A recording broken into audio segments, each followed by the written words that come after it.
ಮುಂತಾದಂತಹ ವಿಧ ವಿಧ ರೂಪವನ್ನು ಕಂಡು ನಾವೆಲ್ಲರೂ ಭೀತಿಗೊಂಡೇವೆ ತಾಯಿ. ನಿಜ ರೂಪವನ್ನು ತಾಳಿ ನಮ್ಮನ್ನು ಬರೆಯಬೇಕು. ಸುಲಭದ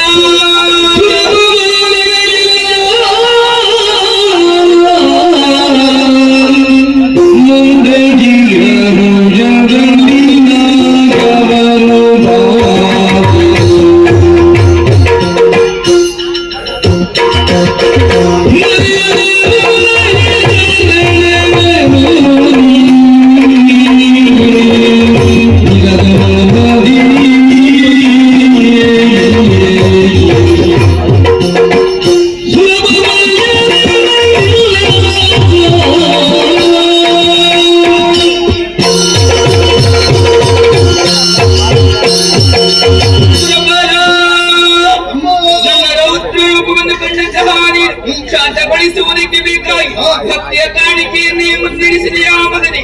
ಇದು ಶಾಂತಳಾಗಿದ್ದೇನೆ.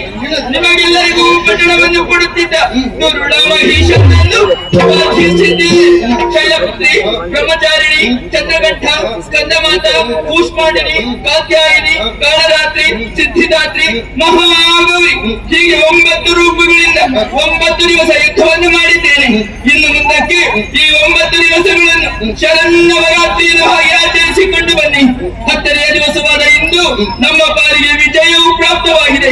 ಈ 10ನೆಯ ದಿವಸವನ್ನು ವಿಜಯದಶಮಿ ಎಂದು ಹಾಗೆ ಆಚರಿಸಿಕೊಂಡು ಬನ್ನಿ. ಯಾರು ಶ್ರದ್ಧಾ ಭಕ್ತಿಯಿಂದ ಆಚರಿಸಿಕೊಂಡು ಬರುತ್ತಾರೋ ಅಂತವರ ಮನದ ಇಷ್ಟಾರ್ಥವನ್ನು ಈಡೇರಿಸಿಕೊಡುತ್ತೇನೆ. ಮಗನೇ, ದೇವಪೀಠ ಬಯಲಾಗಿದೆ. ನಾ ಕವನ್ನಡ 3 ಲೋಕವನ್ನು ಪರಿಪಾಲಿಸಿಕೊಂಡು ಬಾ. ಮುಂದಕ್ಕೆ ಇಂಥದ್ದೇ ಕಲರದು ಪಟಳವಾಯಿತು ಅಂತಾದ್ರೆ ಏನು ಮಾಡಿದರು? ಯೋಚಿಸಬೇಕಾದಂತಹ ಅಗತ್ಯವಿಲ್ಲ. ಎಲ್ಲರೂ ಒಂದಾಗಿ ಸಿಹಿರಾತ್ರಿಯನ್ನು ಸೇರಿ ನಿಷ್ಕಲ್ಮಶವಾದಂತಹ ಭಕ್ತಿಯಿಂದ ನನ್ನನ್ನೇ ಸ್ತುತಿಗೈದಿರಿ ಎಂದಾದರೆ ಪ್ರಸನ್ನಳಾಗಿ ನಿಮಗೆ ಒದಗಿರುವಂತಹ ಕಷ್ಟವನ್ನು ದೂರೀಕರಿಸುತ್ತೇನೆ. ಮುಂದಕ್ಕೆ ಶುಭದಾಯಕಳಾಗಿರ್ತೇನೆ. ಅದೃಶ್ಯಳಾಗುತ್ತೇನೆ.